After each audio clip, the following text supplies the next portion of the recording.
احتمالاً خبر بسته شدن حساب ایرانیای مقیم کانادا رو شنیدین. حدود 1 ماهه که این خبر شوکی به جامعه ایرانی مقیم کانادا وارد کرده. خب میدونید که ایرانیای کانادا اولین گروه بزرگ مهاجرند و ثانیاً سرمایه‌گذاری‌های گاه کلانی کردن در این کشور و بعض مالی و اقتصادی معمولاً متوسط یا مرفهی دارن.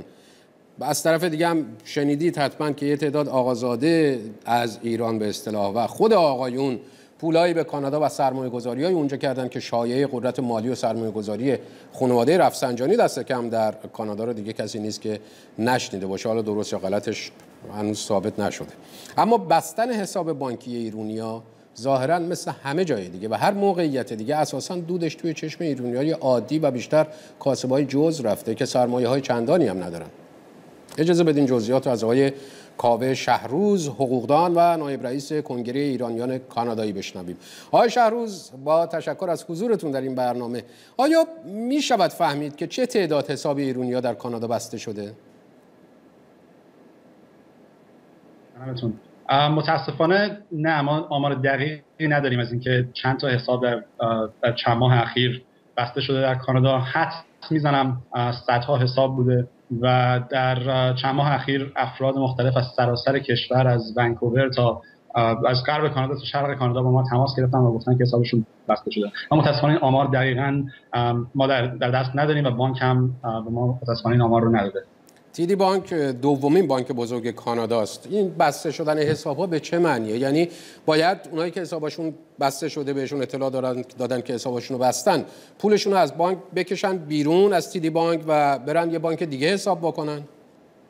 بله، فعلا اینجوری بوده که افرادی که عده‌ای از ایرانیان که حساب دارن در بانک TD نامه‌ای گرفتن و در این نامه گاهی اشاره شده به قانون اقدامات ویژه اقتصادی که قانون تحریم کاناداست بر علیه ایران و این نامه رو گرفتن و بهشون گفته شده که بیاین بانک یه چک بگیرین، پولتون رو ببرین بانک دیگه و فعلا بانک دیگری این قدم رو بر نداشته و فقط بانک TD که همونطوری شما گفتین دومین بزرگترین بانک کاناداست و شعبه‌های زیادی در کانادا و در امریکا داره. آقای شهروز، من شنیدم که در نامه‌هایی که بانک فرستاده برای بعضی از کسایی که بستن حساباشونو فقط اشاره کرده که تحریم ها دلیل بستن حساب است، ولی هیچ توضیح مشخصی نداده که حساب شما به طور مشخص چه ربطی به تحریم های بین المللی یا تحریم های اقتصادی کانادا علیه ایران داره.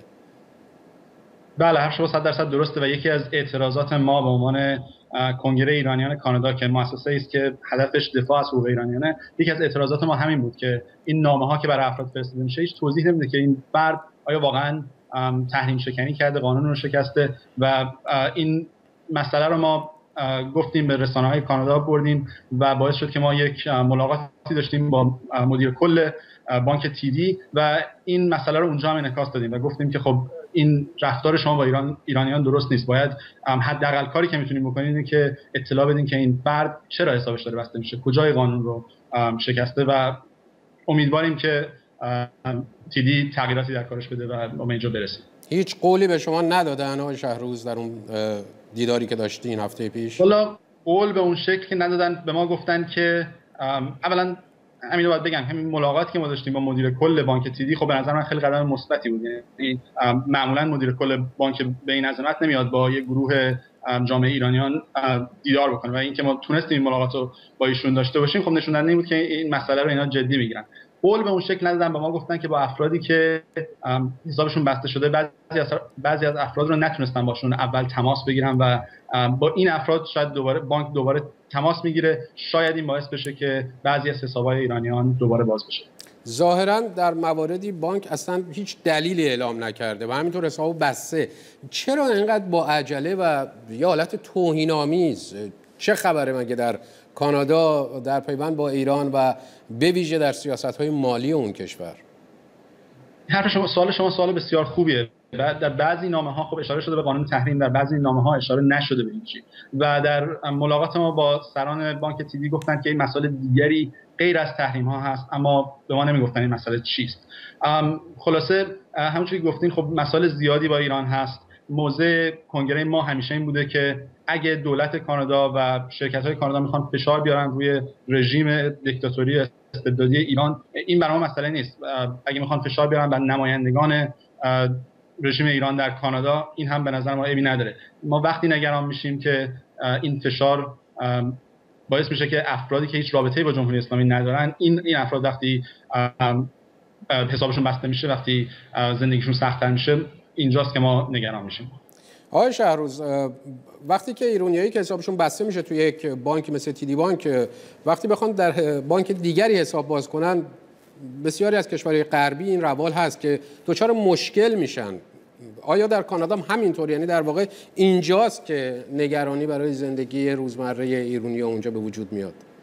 بله، این نگرانی هست، اما خوشبختانه تا الان ما خبری نداشتیم که کسی بخواد حساب جای دیگری باز کنه و مسئله‌ای داشته باشه. امیدواریم که همینجوری بمونه. به هر حال ما امیدواریم که این پیچیدگی و نقاط مبهمی که در این قضیه وجود داره در پیوند با جمهوری اسلامی ایران، سرمایه‌گذاری‌های احتمالاً غیرقانونی که در اونجا شده است و در هر جهتی به هر حال امیدواریم روشن بشه و در خبرهای بعدی با حضور آقای شهروز به اطلاع شما بینندگان عزیز هم برسیم. سپاسگزارم آقای شهروز. متشکرم.